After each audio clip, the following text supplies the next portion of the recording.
이어서 다음 세션 진행을 해보도록 하겠습니다. 여러분들 오찬 충분히 즐기셨나요? 네, 이어서 그러면 힘차게 다음 세션 진행해 보도록 하겠습니다. 오후 세션에서는 AI 분야의 좀 더 세부적인 주제로 들어가 보도록 하겠습니다. 모두 3개 세션에 걸쳐서 연사 10분의 발표가 준비가 되어 있습니다. 먼저 첫 번째 세션의 주제는 한국 AI 선도 기업들의 서비스 전략입니다. 그 첫 번째로 LG 엑사원 AI 시장의 미래라는 제목으로 배경훈 LG AI 연구원장님께서 준비를 해주셨습니다. 원장님을 단상 위로 모셔보도록 하겠습니다. 여러분들 뜨거운 박수 부탁드리겠습니다.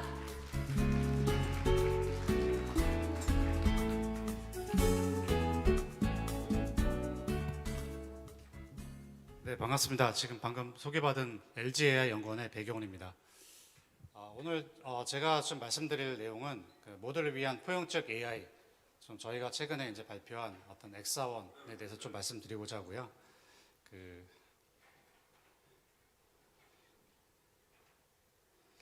일단 지금 최근에 어떤 트렌드부터 좀 말씀을 드려보고자 합니다. AI가 기술이 굉장히 빠르게 발전하고 있고 실제 지금 LMM이 많이 화두가 되면서 많은 양의 데이터들을 학습 데이터로 활용하고 있습니다. 이제는 2028년 정도가 되면은 더 이상 이제 AI로 학습할 것이 없다 할 정도로 인간이 생성한 데이터들이 이제 어떻게 보면 한계점에 이제 다다르게 됩니다. 실제 그럼 2028년이 되면은 이제 AI 모델 학습이 이제 끝날 것인가? 저는 그렇게 생각하지 않습니다. 어떻게 보면은 지금도 저희도 LMM을 개발할 때 1조 개 이상의 어떤 데이터 토큰을 활용하는데 2028년이 되면은 아마도 인간이 생성한 어떤 데이터를 넘어서 이제는 AI가 데이터를 스스로 생성하고 그 데이터를 기반으로 자가 발전하고 진화하는 형태로 더 발전할 것이고 2028년이 지나면 더 눈부신 속도로 AI가 더 성장할 것으로 예상하고 있습니다. 저희도 2021년 12월에 처음으로 엑사원 1.0을 발표할 때 300빌리언, 약 3천억 파라미터의 대규모 모델을 발표를 했었습니다. 사실 대규모 모델을 우리가 이제 발표하다 보니까 여러 가지 좀 효용성 측면에서 좀 한계점도 있었습니다. 실제 우리가 산업 현장에 쓰려고 하다 보니까 이게 굉장히 덩치가 큰 이제 LMM이다 보니 실제 산업 현장의 어떤 각 도메인에 적용할 때 어떤 운영 비용 여러 가지 효율성 측면에서 좀 한계점들이 있었고 그래서 이제 뭐 메타 여러 가지 알리바바의 QM 등도 이제 좀 작은 사이즈의 스몰 사이즈의 SLMM을 발표를 시작했고 저희도 최근 8월 달에 발표한 엑사원 버전 3는 7.8B 경량화 모델을 저희가 이제 공개를 했고 내부적으로는 언디바이스용 소형 모델 그리고 이제 엔터프라이즈급의 70빌리언 언더의 모델을 주로 활용을 하고 있습니다. 지금의 AI는 이 LMM을 중심으로 이 컨버세이션 AI의 시대라고 할 수 있겠습니다. 그런데 이제 어떻게 보면 LMM을 시작으로 어떻게 보면 이제 인간과 이제 AI 간 기계 간의 이제 소통이 이제 이루어진 시점이라고 할 수 있겠고요. 이것만 가지고는 Artificial General Intelligence, AGI가 오지 않는다고 생각합니다. 어떻게 보면 이 텍스트 정보를 넘어서 음성, 비디오, 이미지 그리고 여러 가지 센서 정보들이 통합된 어떤 멀티모달 인텔리전스로 발전할 때 비로소 우리가 AGI에 가깝게 갈 수 있다고 생각합니다. 2단계도 역시 이제 어떻게 보면 지능의 수준을 높이는 단계고요. 단순히 이제 텍스트나 음성 그리고 비디오 정보를 학습하는 걸 넘어서 이제 AI 에이전트가 단순히 우리가 원하는 어떤 명령을 수행하는 것을 넘어서 AI가 스스로 학습해서 어떻게 보면 인간의 우리가 하는 여러 가지 행동들, 패턴들을 학습하고 그걸 통해서 스스로 액션을 취하는 형태의 액셔너블 AI, 라지 액션 모델의 연구가 활발하게 진행되고 있고 이 부분이 완성이 됐을 때 비로소 우리가 AI 에이전트의 전환점을 맞이할 것으로 생각하고 있습니다.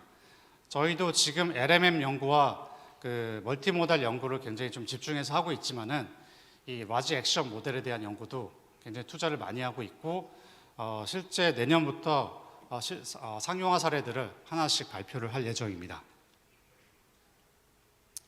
또 하나 중요 트렌드 중에 하나가 이제는 검색 시장이 이제 생성형 AI로 인해서 새로운 전환점을 맞이하고 있습니다. 지금 구글도 사실은 오픈 AI로 인해서 구글의 어떤 검색 시장의 1%를 좀 잃고 있다라고 합니다. 그만큼 생성형 AI를 활용한 이런 검색, 이런 시장들이 점점 커지고 있고, 이제 우리들도 이제 어떻게 보면 AI를 활용한 이런 검색과 정보 활용에 익숙해지고 있습니다. AI를 통해서 내가 원하는 정보를 쉽게 어떻게 보면 더 지능적으로 내가 얻을 수도 있고, 내가 AI 에이전트와 소통을 하면서 내가 원하는 답을 만들어갈 수도 있습니다. 지금 또 하나 이제 우리가 주목해야 될 것은 이제 이 AI가 국가 전략 전략 자산화 된다는 것입니다. 최근에 미국의 AI 국가 안보 서명, 각서 서명에서 보면은 이제는 AI를 핵무기 그리고 우주 산업처럼 국가의 전략 산업으로 이제 지정을 했습니다. 그러다 보니까 일어나는 여러 가지 현상들이 있겠죠. 도널드 트럼프가 이제 대통령이 됐습니다. 더욱더 미국은 미국 중심의 자국의 이익을 보호하기 위한 어떤 산업 정책으로 발전할 것이고 AI를 그렇게 활용할 것입니다. 우리가 좀 예상되는 시나리오를 생각해 보면은 실제 프론티어 AI 모델에 대한 여러 가지 좀 규제 그리고 제한에 대한 논의들이 많이 이루어지고 있는데, 이런 프론티어급 모델들을 어떻게 보면 미국과 중국에서 이제 만들고 어떻게 보면 자국 산업 보호 위주로 이제 우선 배치가 될 거고, 동맹국 위주로 이런 프론티어 모델을 이제 공유하거나 뭐 제공하는 형태가 될 것이고, 어떻게 보면 우리는 이런 어떤 프론티어 모델을 보유한 어떤 국가의 어떻게 보면 기술을 공유받고 제한된 어떤 서비스, 제한된 활용을 할 수 있는 시대가 지금 열릴 수도 있다는 것입니다. 그렇기 때문에 우리나라에서도 자체적인 어떤 AI 모델에 대한 경쟁력을 확보하면서 이런 프론티어 모델을 가진 어떤 그 국가들 간의 어떤 협력을 긴밀하게 만들어야 될 것으로 생각을 하고 있습니다. 또 하나의 어떤 중요한 어떤 그 AI 윤리 측면에서의 화두가 단순히 이제 AI 세이프티, 안전성을 넘어서 이제 인클루시비티 AI, 포용적 AI로 넘어가고 있는 단계입니다. 최근에 유엔에서 이제 글로벌 디지털 컴팩트를 통해서 이제 이런 논의를 합니다. 격차 해소 그리고 인권 보호 관련된 논의를 하고 있고요. AI 그 세이프티 서밋이 영국에서 열렸었고, 올해 한국에서도 서울에서도 AI 서울 서밋이 열렸었습니다. 그때 우리가 이제 그 영국에서 열렸을 때는 안전성에 관련된 얘기를 주로 했다면은, 지금 이제 한국에서는 혁신 그리고 이제 안전성 그리고 포용성에 대해서도 얘기를 하고 있습니다. 내년에 프랑스에서 열릴 AI 서밋에서도 이제 공익, 일자리, 혁신, 신뢰, 가버넌스에 관련된 내용을 언급하고 있습니다. 이렇게 뭐 국제적인 어떤 기구에 대한 어떤 움직임뿐만 아니라 이제 미국의 빅테크 중심으로 Partnership for Global Inclusivity on AI라는 어떤 성명을 발표합니다. 메타도 오픈소스 AI 접근성을 지원하고, 오픈 AI도 개도국의 교육, 그리고 구글도 현지어의 AI 교육, 이런 부분을 강조하면서 이런 포용적인 AI를 강조하고 있습니다. LG도 설립 초기부터 저희가 이런 인클루시비티 AI 관련된 많은 어떤 노력들을 하고 있습니다. 우리가 더 나은 어떤 세상을 만들기 위한 AI 연구도 하면서 우리가 전문가를 더 전문가답게, 그리고 비전문가들도 전문가답게 만들 수 있는 이런 포용적인 AI를 만들어가고 있습니다. 그러면서 저희가 이제 8월달에 오픈 소스 그 버전인 그러니까 엑사원 3.0을 내면서 우리 LG 계열사뿐만 아니라 여러 대학 연구기관에 저희가 무료로 공개를 하고, 여러 파트너사들이 계속해서 늘어나고 있습니다. 실제로 AI 기술을 통한 어떤 사업화를 만들어가는 조직뿐만 아니라 뭐 하드웨어 업체들과도 여러 가지 긴밀한 어떤 협업들을 만들어가고 있습니다. 저희가 그 지난 8월에 공개한 엑선 3.0에 대해서 좀 말씀드려보자 합니다. 저희가 엑선 3.0을 공개할 때 어쨌든 저희가 LG의 계열사의 모든 그 계열사가 필요로 한 AI 모델을 개발하는 것이 저희의 어떤 주요 미션이었습니다. 그런데 저희가 LG 내부의 어떤 AI 트랜스포메이션을 강화하는 것뿐만 아니라 저희가 만드는 어떤 AI 기술들을 통해서 이런 포용적인 AI를 만들어 가야 된다는 생각을 했었고, 저희가 그 중에서 지금 최근에 만들어 가고 있는 엑선 버전 3 버전 중에서 가장 지금 효용성이 높고 경량화된 7.8B 모델을 공개했고요. 이때 저희가 거의 데이터 토큰을 아까 말씀드린 대로 1조 개 이상의 데이터 토큰을 모아서 데이터 정제 작업만 거의 2년에 걸쳤습니다. 굉장히 의미 있고 신뢰성 있고 안전한 이런 데이터를 기반으로 학습을 했고, 지금 깃허브나 허깅 페이스 등에 이제 다 올라가 있습니다. 저희가 보통 이제 AI 모델을 발표할 때 벤치마크 성능을 발표합니다. 저희가 좀 주안점을 둔 것은 실제 모델을 공개하면서 실제 산업 현장에서 바로 쓸 수 있는 모델을 제공하자, 이것이 저희의 중요한 모토였습니다. 그렇기 때문에 이런 벤치마크 테스트에서 제공하고 있는 데이터셋을 학습하지 않고 실제 리얼 월드에서 의미 있는 성과를 낼 수 있는 모델을 만드는 데 집중했고, 진짜 이런 데이터 컨태미네이션 이슈를 없애기 위해서 우리가 고민을 많이 했습니다. 그래서 8월달 시점에 나름의 의미 있는 저희가 성능을 만들어냈고, 실제 이런 성능을 만드는 것뿐만 아니라 중요한 것이 이제 산업 현장에서 쓰기 위해서 이제는 성능이 좋다고만 해서 쓰질 않습니다. 가격의 경쟁력이 있어야 되죠. 그래서 메모리 사이즈를 줄이고 인퍼런스 타임 그 속도를 굉장히 빠르게 하고 실제적인 어떤 가격을 다운시킬 수 있는 어떤 전략적인 최저가 연구를 저희가 진행을 했고, 어느 정도 성공을 해서 모델을 발표를 했습니다. 또한 이거 엑선 버전을 이제 버전 3를 이제 공개하는 걸 넘어서 이런 포용적 AI를 저희가 위한 활동들을 다양하게 진행하고 있습니다. 한국에서 유일하게 최초로 IEEE에서 인정하는 AI 윤리 인증 기관이 되었습니다. 그래서 저희가 AI 윤리 인증 관련된 활동들을 적극적으로 지금 추진해 나갈 것이고, 일반 대학생들 대상으로 LG 에이머스라는 프로그램을 운영하고 있습니다. LG 에이머스는 실제 LG가 가지고 있는 산업 현장의 어떤 데이터를 중심으로 이 해커톤도 할 수 있고, 실제로 저희가 참여하는 어떤 교육생들의 교육을 진행을 하고 있습니다. 지금까지 12,000여 명, 2022년 하반기에 시작했는데 벌써 이제 12,000여 명이 참여하고 있습니다. 웬만한 대학교의 대학생들, AI를 연구하는 친구들은 이 LG 에이머스에 많은 참여를 하고 있습니다.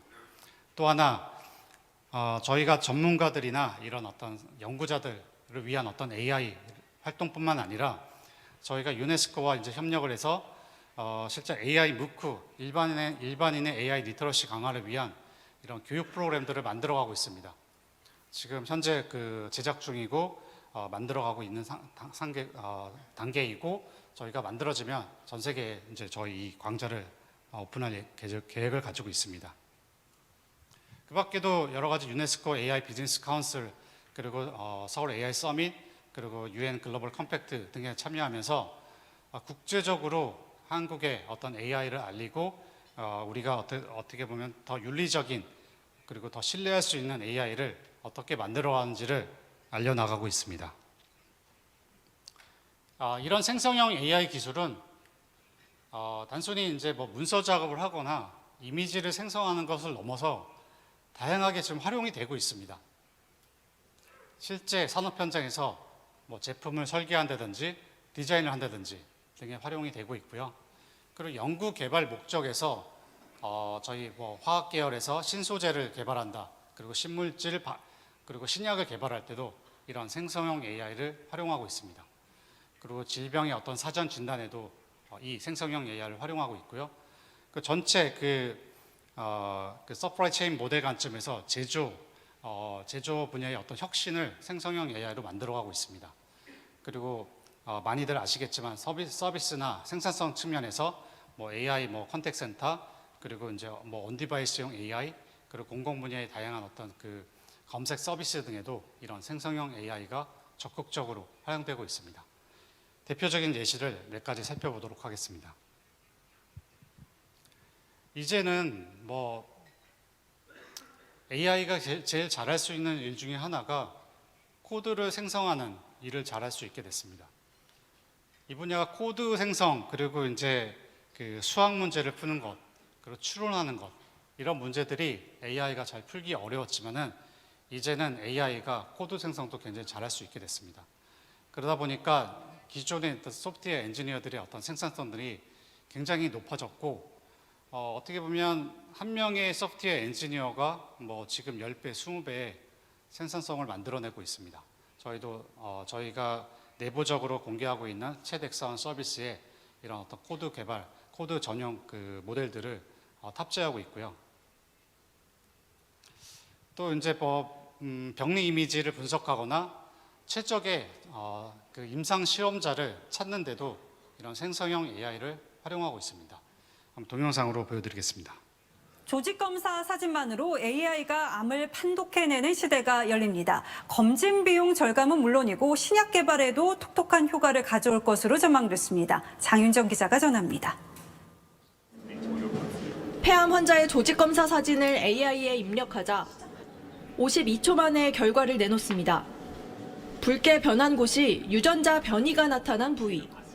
특정 암세포로 변이될 가능성을 98%로 예측했습니다.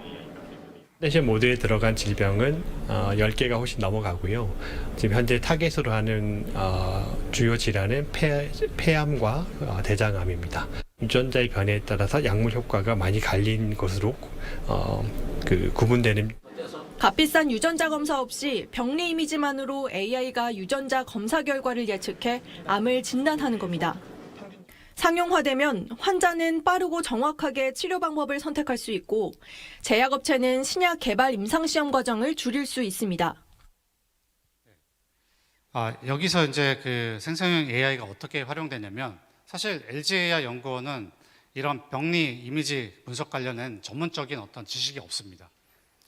그런데 저희가 그 생성형 AI 기반의 멀티모달 모델을 만들어서 최소한의 어떤 도메인, 이 바이오 관련된 데이터를 파인 튜닝하면서 기존의 전문 바이오 관련된 데이터를 학습했을 때 대비해서 더 높은 성능을 이제 만들어내는 것을 확인했습니다.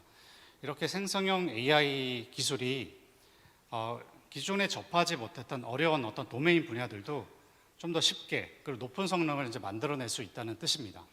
저희는 여기서 그치지 않고 그 미국의 잭슨랩과 저희가 공동 연구를 통해서 알츠하이머 그 질병 치료를 위한 치료제 개발을 위한 연구도 진행을 하고 있습니다. 또 하나 지금 저희가 LG 내부 계열사들한테 제공하고 있는 챗 엑사원 서비스를 좀 보여드리겠습니다. 지금 오픈 베타로 지금 서비스 중이고 곧 정식 릴리즈할 계획을 가지고 있습니다.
저희가 지금 포커싱하고 있는 것은 사실 기업 내부에서 보안 이슈 때문에 챗GPT를 활용하는데 한계가 있습니다. 내부의 어떤 보안 데이터들 그리고 내부의 업무 데이터들을 자유롭게 업로드하고 내부에서 그 생성형 AI를 활용한 업무 생산성 향상을 위한 엔터프라이즈 AI 에이전트를 LG에 공급하고 있고 실제로 이제 그 조만간 이제 정식 릴리즈하고 외부의 어떤 그 공개도 저희가 검토를 하고 있습니다. 이런 어떤 그 생성형 AI 서비스가 이 챗엑사원이 나오기 전에는 사실 그 생성형 AI 서비스를 각 기업마다 언프라미스 형태로 내부 특화된 모델로 만들어서 예를 들어서 LG 디스플레이 같은 경우에는 그 품질 문서들을 저희가 이제 추가 파인 튜닝을 해서 내부의 어떤 그 작업자들이 그 관련된 정보들을 손쉽게 찾고 빠르게 대응할 수 있는 이런 생성형 AI 서비스들을 우리 각 계열사들이 만들어가고 있습니다. 근데 시장 전망을 끝으로 이제 좀 마무리를 지어볼까 합니다. 올해 이제 그 여름 때 이제 이런 얘기들이 있었습니다. AI가 거품이 아닌 것인가? 이런 생성형 AI에 대한 투자가 지속적으로 이루어질 것인가? 저는 사실 AI의 발전이 이제 시작이라고 생각을 합니다. 그리고 지금 이제 시점에서 보면은 빅테크의 주가들이 계속해서 다시 올라가고 있습니다. 지금의 많은 어떤 빅테크들 그리고 많은 어떤 국가의 어떤 기업들이 AI에 대한 투자를 멈추지 않을 것입니다. 그런데 저희가 이제 좀 주목해서 봐야 될 부분들은 이제 AI로 인한 막연한 어떤 기대감은 이제는 더 이상 뭐 하지 말아야 될 것 같습니다. 실제로 이 AI 모델 그리고 LMM 그리고 멀티모달 이런 기술들을 통해서 실제 산업 현장에서 의미 있는 어떤 성과를 만들어야 된다고 생각을 합니다. 혹자는 이런 얘기도 합니다. AI는 아직도 수익화되기는 어려운 것이 아닌가. 저는 이제는 AI가 이제 수익화할 수 있는 어떤 지금 시점에 와 있고 그걸 증명해야 다시 한번 어떤 AI의 어떤 큰 전환점을 만들어갈 수 있다고 생각을 하고 있습니다. 여기서 좀 중요한 어떤 포인트들이 있습니다. AI 모델을 잘 만드는 것이 뭐 중요하겠지만은 실제로 그 AI의 성능을 우리가 만들어내기 위해서 실제 각 분야별로 가지고 있는 전문적인 지식과 데이터들이 있습니다. 이런 전문적인 난리지들이 AI와 결합했을 때 비로소 의미 있는 성과를 만들 수 있다고 생각합니다. 그리고 이제 스피드 측면에서도 저희가 어떻게 보면 AI를 그 산업적인 어떤 성과를 내기까지 끝까지 만들어 가는 것이 쉽지 않습니다. 저희도 어떤 계열사에 굉장히 큰 어떤 그 프로젝트를 저희가 진행했을 때 약 2년에서 3년 정도의 시간이 걸립니다. 실제 수익화를 내고 사업적인 성과를 만들기까지 그 정도로 굉장히 좀 노력을 많이 해야 되고 어떤 도메인 전문가들과 AI 전문가들이 계속해서 논의를 하면서 최적점을 찾아가야 됩니다. 다만 근데 이 과정에서 어떻게 보면 굉장히 빠르게 어떤 기술들을 검증하고 소통하고 그래서 발전 방향을 찾고 하는 부분이 굉장히 중요하다고 생각합니다. 그리고 이제 세 번째로 AI가 사실 그 프리트레인드 모델을 만들기 위해서 굉장히 많은 어떤 대가를 치러야 됩니다. 그러나 이제 실제 산업 현장에서 쓰기 위해서는 이런 코스트, 비용 측면에서 굉장히 효율성을 만들어내야 이런 산업 현장에서 확산이 일어날 수 있다고 생각합니다. 저희도 이 부분에 대해서 굉장히 좀 중요하다고 생각하고 있고 어떻게 하면 더 효과적인, 효율적인 AI 모델을 만들 것인가에 대한 고민을 많이 하고 있습니다. 마지막으로 좀 말씀드리고 싶은 부분은 이제 다들 아시겠지만은 올해 노벨상의 주인공은 AI였습니다. 머신러닝의 대가였던 존 허필드 그리고 딥러닝의 창시자라고 불리는 제프리 힌턴 그리고 데이비드 베커도 화학 연구자이긴 했지만은 사실 로제타 폴드를 만들면서 AI 관련 기술들을 어마어마하게 활용했습니다. 얼마 전에 제가 백민경 교수 그 서울대 화학과의 이제 백민경 교수가 발표한 내용들을 보니까 디퓨전 모델이나 AI 관련된 그 활용을 통해서 어마어마한 이 신약 바이오 분야의 어떤 혁신을 만들어갈 수 있다는 그 확신이 있었습니다. 굉장히 좀 놀랐습니다. 이런 어떤 그 AI 전공 분야가 아니어도 AI를 연구하는 사람 이상으로 잘 활용할 수 있다는 점에서 앞으로의 AI 활용이 굉장히 좀 우리가 AI 활용을 통한 어떤 새로운 세상을 만들어가는데 어떤 중요한 어떤 매개체 역할을 할 거라고 다시 한번 이렇게 확신하는 시간이 되었었습니다. 그리고 다들 아시다시피 알파폴드를 이제 만든 어떤 데이비스 하서비스, 이런 우리도 사실은 뭐 이건 다 미국에서 그리고 이제 뭐 영국에서 일어난 일들이 아니라 한국에서도 저는 이제 할 수 있는 이런 자신감이 있다고 생각합니다. AI 모델을 사실은 개발하고 연구하고 사실은 관심을 갖고 사실 한국의 어떤 정부뿐만 아니라 학계 그리고 기업에서도 많은 노력을 기울이고 있고 실제 한국이 굉장히 좀 잘하고 있는 어떤 전문 영역들이 있다고 생각합니다. 뭐 제조, 바이오, 뭐 그리고 뭐 엔터테인먼트, 우리가 잘하고 있는 어떤 전문 도메인 영역에 이런 AI 기술을 잘 접목해서 좋은 사례를 만들면 비즈니스 측면에서도 어마어마한 성과를 만들 수도 있겠고 혹은 한국에서도 노벨 수상자가 나올 수 있는 시대가 만들어질 수 있다고 생각합니다. 제 발표 여기서 마치겠습니다. 감사합니다. 네, 여러분들 큰 박수 부탁드리겠습니다. 네, 기술을 넘어서 생활로 들어온 AI 생태계를 엿볼 수 있는 발표였던 것 같습니다. 엑사원의 미래 함께 응원해 보도록 하겠습니다. 배경 원장님께 다시 한번 감사드립니다. 이어서 두 번째 발표로 이어가 보도록 하겠습니다. KT 마이크로소프트의 AI 클라우드 협력 방안을 중심으로 정우진 KT 컨설팅 그룹장님께서 수고해 주시겠습니다. 그룹장님을 단상 위로 모셔보도록 하겠습니다. 여러분들 큰 박수 부탁드리겠습니다.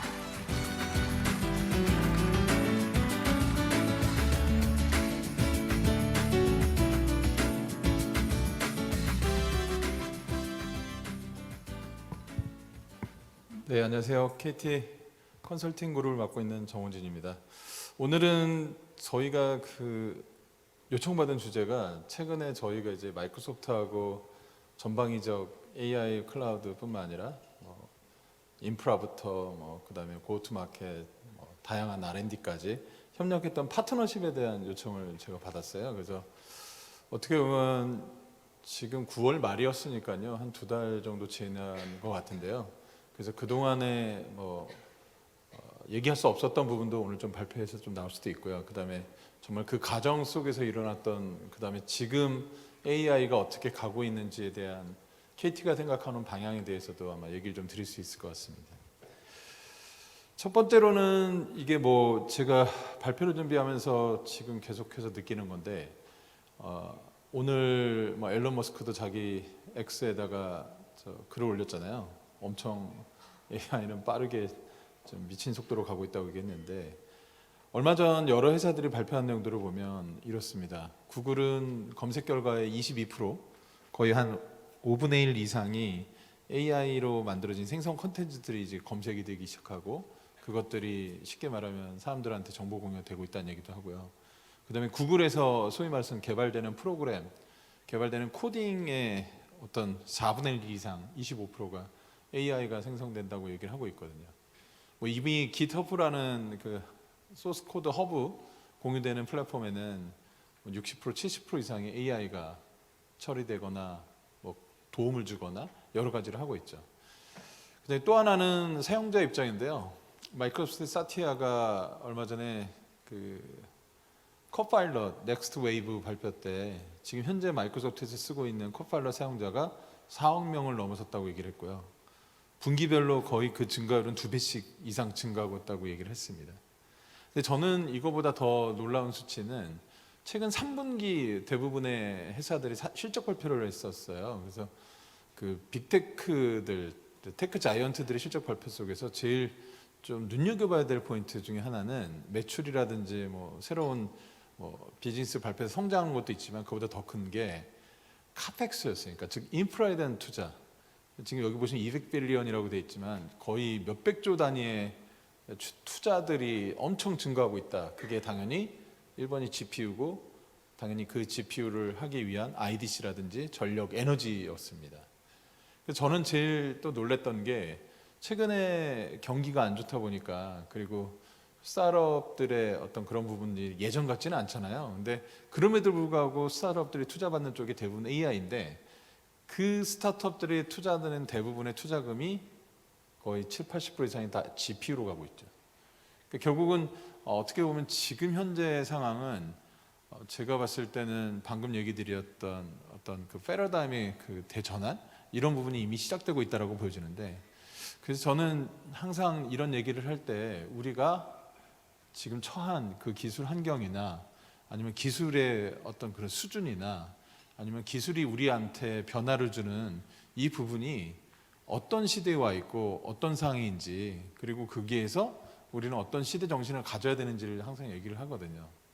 그래서 결국은 이런 부분이 KT가 AI를 위해서 그 다음에 AI와 함께 넥스트에 대한 고민을 시작한 게 아닐까 생각이 되고요. 이런 얘기를 하면은 당연히 예전부터 했던 얘기들이 되게 많잖아요. 최근에도 투자 쪽에서는 AI의 거품론도 있었잖아요. 그래서 뭐 주가도 엄청 떨어졌다가 다시 또 엔비디아 주가는 또 올라가고 있고, 대부분의 AI 회사들이 발표를 하지만 그게 뭐 시큰둥하는 경우도 많았죠. 그리고 제가 지금 이 분야, 이 업계에 한 20~30년 몸담으면서 AI는 항상 2번의 겨울이 있었다 또는 3번의 겨울이 있었다, 이번에는 그게 겨울이냐 봄이냐 이런 얘기를 하는데, 저는 확실히 지금까지 이제 와서 느껴본 거는 그 전까지는 다 겨울이었던 것 같아요. 그죠?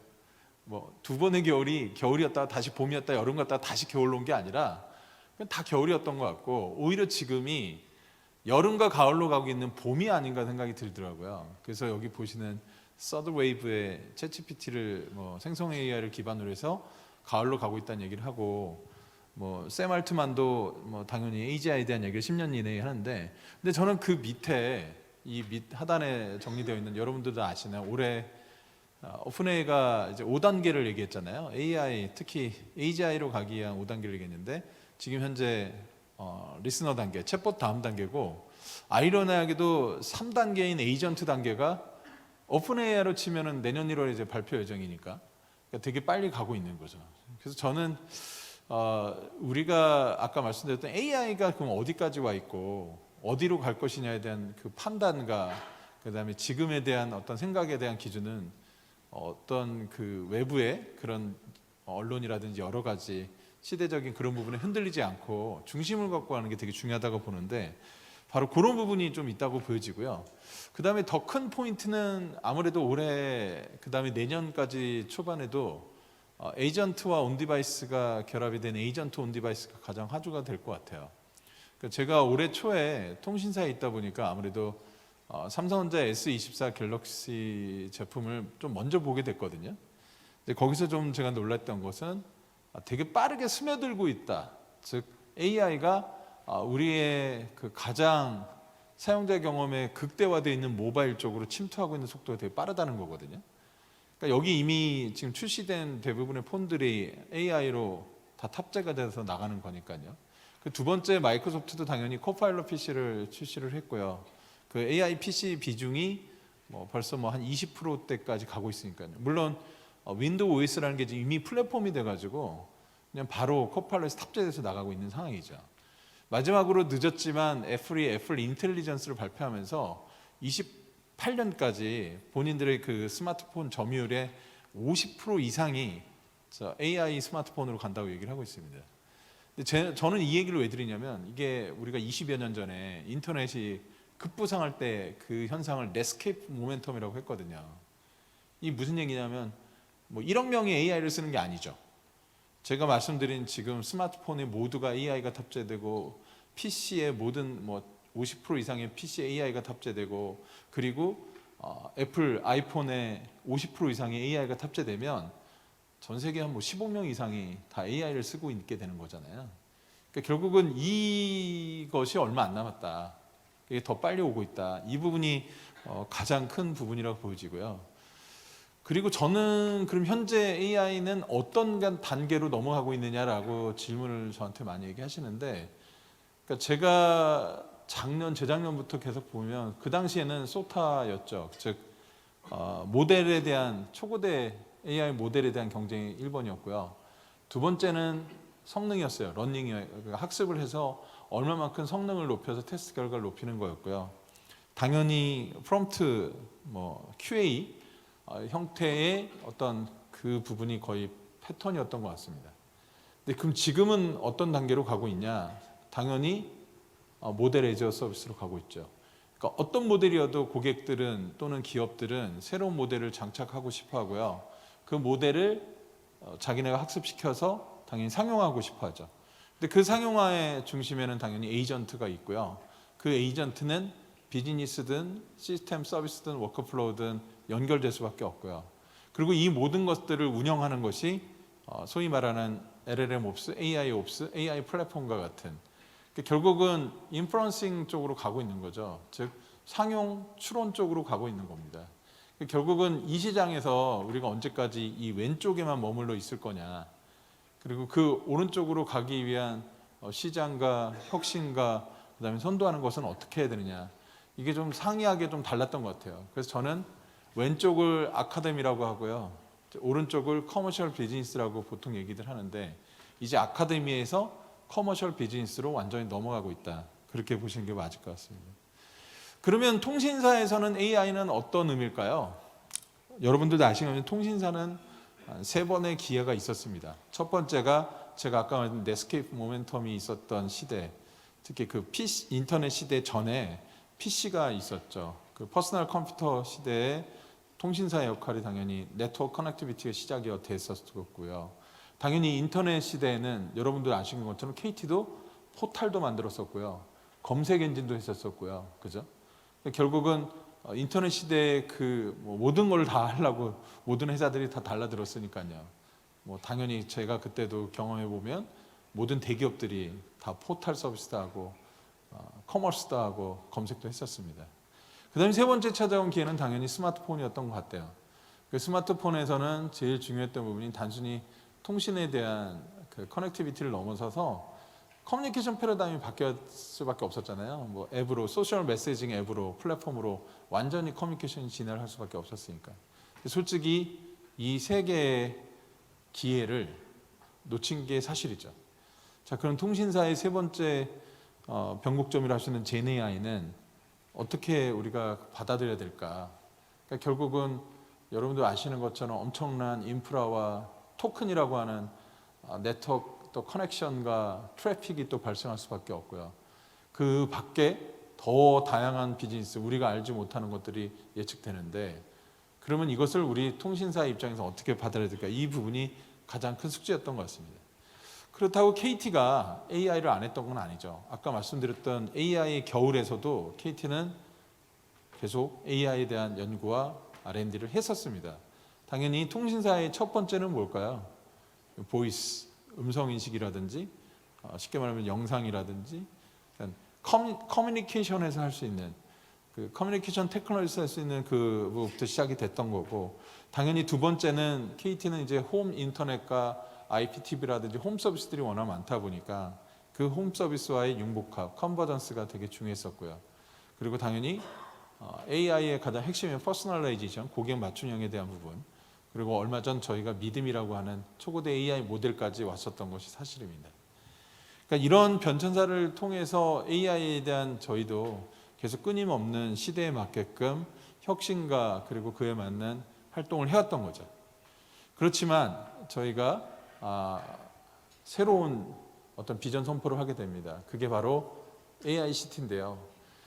그러니까 통신사가 할 수 있던 부분은 첫 번째가 네트워크 인프라였고요. 두 번째가 그 인프라를 통해서 제공할 수 있는 다양한 플랫폼 인프라가 대부분이었어요. 근데 지금 저희는 여기 써 있는 CT라고 하는 통신 쪽에 A와 IT를 결합해서 어떻게 하면 경쟁력을 근원적으로 강화시키는 부분이 있고요. 그러니까 통신 자체도 강화시키는 겁니다. 통신을 안 하겠다는 게 아니고요. 당연히 IT 기반의 어떻게 하면 서스테이너빌티, 지속 가능한 운영과 혁신을 하겠다라는 것도 당연히 있고요.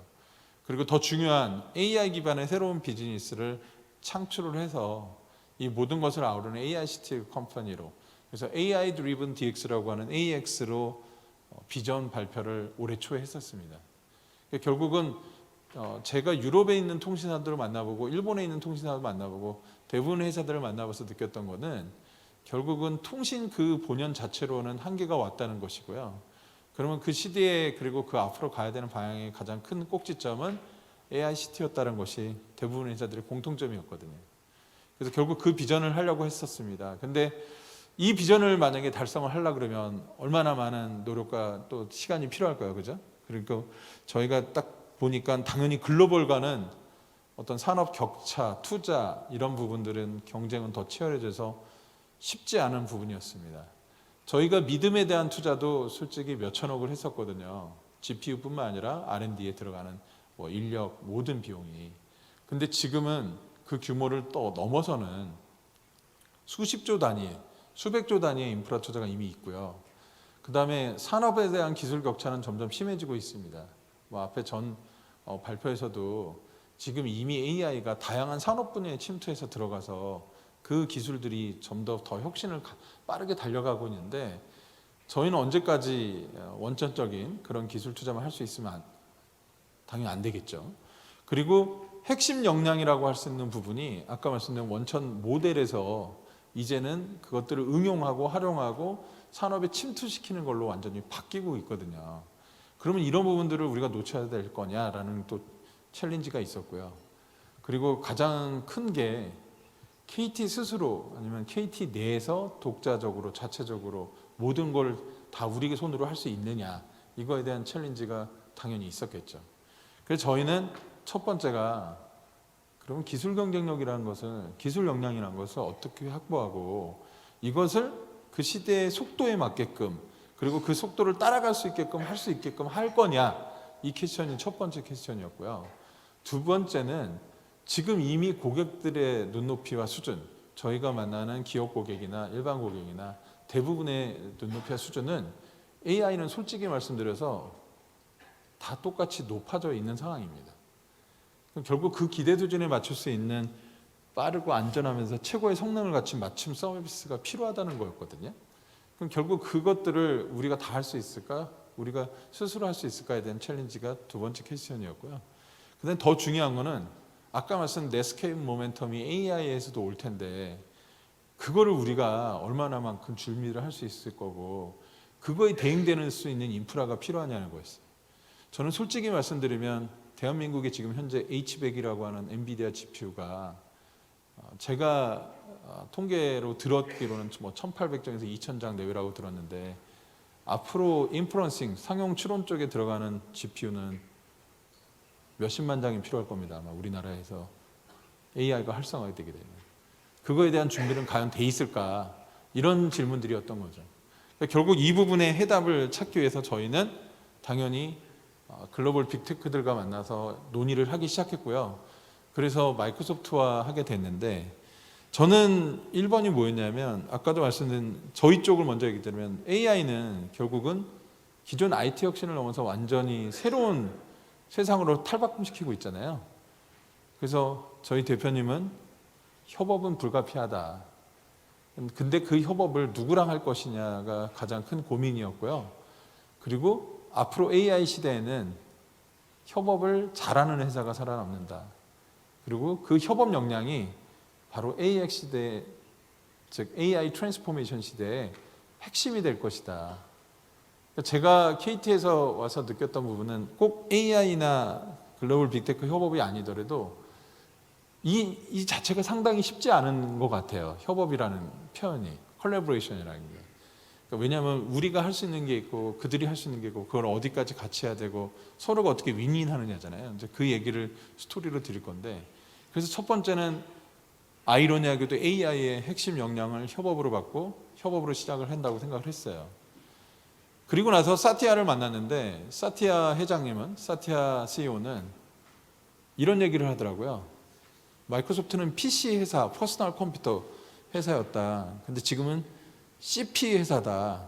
CP 회사가 뭐냐 물어봤더니 커파일럿 회사로 갔다라는 거예요. 회사 자체가 PC, 윈도우 OS, 오피스 만들다가 클라우드에서 사스나 이아스, 뭐 파스 같은 회사로 갔다가 지금은 완전히 AI 에이전트 회사로 갔다는 거죠. 저희가 그 얘기를 처음 딱 듣고 나서 우리보다 정말 2발짝 또는 3발짝이 아니라 저 앞에 가 있는 거죠. 생각이 다른 거죠. 이번 주에 시카고에서 마이크로소프트 이그나이트 행사가 있는데 제가 지난주 주말까지 시애틀에 있다가 이그나이트는 못 가고 이 행사 발표 때문에 왔습니다만 이번 이그나이트에도 어마어마한 발표가 있더라고요. 제가 다 오픈드릴 수는 없지만 근데 결국은 우리보다 더 빨리 가고 있는 저 빅테크들과 우리가 어떻게 협업해야 될까 대한 고민을 했고요. 더 대단한 거는 저희한테도 그런 얘기를 했어요. 이런 AI를 마이크로소프트 혼자 할 수 없다. 그 파트너의 역량 기반으로 어떻게 협업하는 것이 자기네는 혁신의 혁신이다.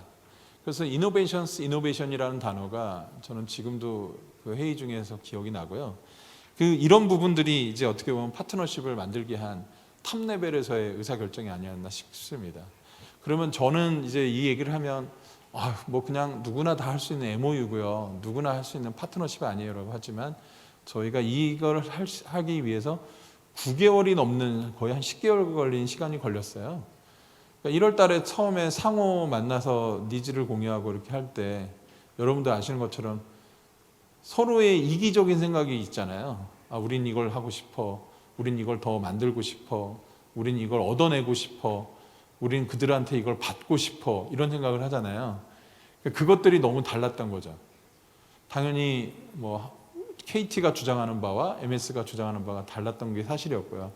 그 다음에 이제 협력 아젠다로 의사결정을 하러 가는 시간 중에는 우리보다 더 빠른 AI의 혁신과 속도, 발전이 그 와중에 또 있었죠. 계속해서 새로운 것들이 나오기 시작했으니까요. 그 와중에도 뭐 매주마다 오픈 AI뿐만 아니라 모든 회사들이 AI를 발표하고 있었으니까요. 그래서 결국은 이 부분이 되게 중요했던 것 같고 저희는 그러면 거기에서 정말 본질적으로 변치 않고 원천적으로 가장 핵심인 게 뭘까라는 걸 봤어요. 그래서 그 첫 번째가 한국적 AI와 클라우드에 대한 부분이었고요. 그 다음에 한국 시장을 정말 단순히 R&D만 하는 것이 아니라 혁신을 같이 한번 해보자. 그 부분이 두 번째였고 그 다음에 제일 중요한 거는 저희는 아까도 말씀드린 인력 양성이나 역량에 대한 부분이었어요. 그러니까 결국은 한국 시장에 AI에 대한 본질적으로 필요한 역량과 그 핵심적인 부분은 뭘까? 인재는 뭘까?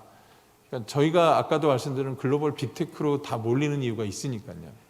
마지막으로는 지속 가능한 R&D였습니다. 그래서 결국 이런 거를 바탕으로 해서 아까 말씀드렸던 제가 뒤에서 설명드린 이런 것들이 이제 일어나게 됩니다. 그래서 저희는 가장 파트너십에 주안점을 뒀던 세 가지가 양사가 첫 번째는 AX였어요. 아까 말씀드렸던 AI driven DX 시대가 얼마 남지 않았기 때문에 이거를 빠르게 각 산업에 활용하고 응용할 수 있게끔 하자는 거였고요.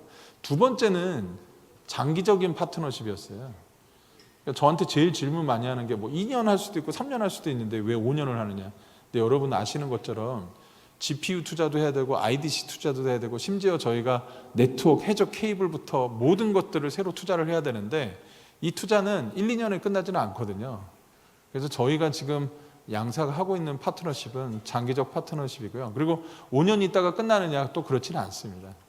그리고 실제로 실행과 역량, 그리고 생태계 파트너십에 주안점을 뒀습니다. 그래서 법인을 만든다든지 AX 펀드를 만든다든지 좀 더 할 수 있는 부분으로 저희가 파트너십을 만들었다고 보시면 되고요.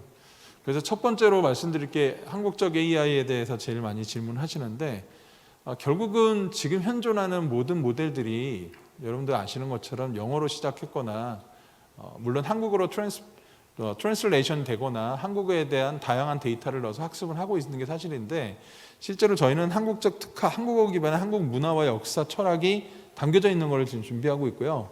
1차적으로 우리나라의 모든 역사와 철학에 관련된 그리고 최신 뉴스에 관련된 콘텐츠를 집대성해서 이 작업을 하고 있습니다. 그리고 더 중요한 것은 아까 말씀드린 대로 고객 산업별로 맞춤형이 가능한 AI 서비스가 돼야 될 것 같다. 그리고 당연히 세 번째는 비용입니다. 모델이 있으면 뭐합니까? GPU 비용은 추론 상용 때는 더 많은 비용이 들어가죠.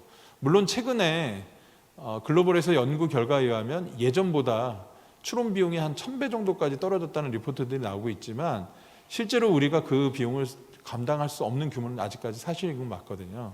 그럼 결국 저희는 그 부분에 주안점을 뒀고 마지막으로는 당연히 안전한 환경이죠. 그러니까 리스폰시블 AI입니다. 고객의 데이터부터 고객이 이용하는 서비스에 대한 안전성에 대한 부분, 그리고 그거에 따른 정보 보호나 시큐리티에 대한 부분하고 리스폰시블 AI까지 해당이 됩니다. 그래서 결국은 저희는 인프라부터 모델, 그리고 아까 말씀드린 그 소위 말하는 플랫폼 레이어, 그 다음에 마지막 에이전트 레이어까지 엔드 투 엔드 어떻게 하면 고객의 입장에서 같이 할 수 있을 거냐에 대한 맞춤형 AX에 대한 부분을 양사가 R&D를 하기로 한 거고요. 그래서 한국 측 특화의 가장 큰 특징은 저희가 미드 트레이닝하고 파인 튜닝을 할 수 없다는 챗GPT-4o, 챗GPT부터 같이 하기로 했고요. 당연히 마이크로소프트 파이 같은 오픈소스 모델도 같이 협력하기로 했습니다. 그럼 이 상황에서 제일 많이 질문하실게요. 그럼 믿음은 어떻게 되느냐?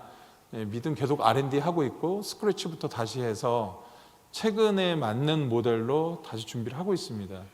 당연히 믿음도 저희가 내년 상반기에 새로운 모델로 좀 소개를 좀 드리려고 합니다. 결국은 저희가 하고자 하는 건 글로벌 빅테크와의 이런 최신 기술과 최신 역량을 협업을 하고 저희가 갖고 있는 독자적 모델도 발전시킬 수 있도록 할 수 있는 게 저희의 방법이었던 것 같아요. 그래서 결국은 그런 부분들을 보다 좀 경쟁력 있게 가자는 거고요. 그 다음에 두 번째로 AI 갖고만 할 수 없다는 한계가 좀 있습니다. 그 이유는 바로 클라우드입니다. 저희가 이 부분 때문에 최근에 유럽에 이탈리아랑 스위스랑 EU 본부가 있는 벨기에를 갔다 왔거든요.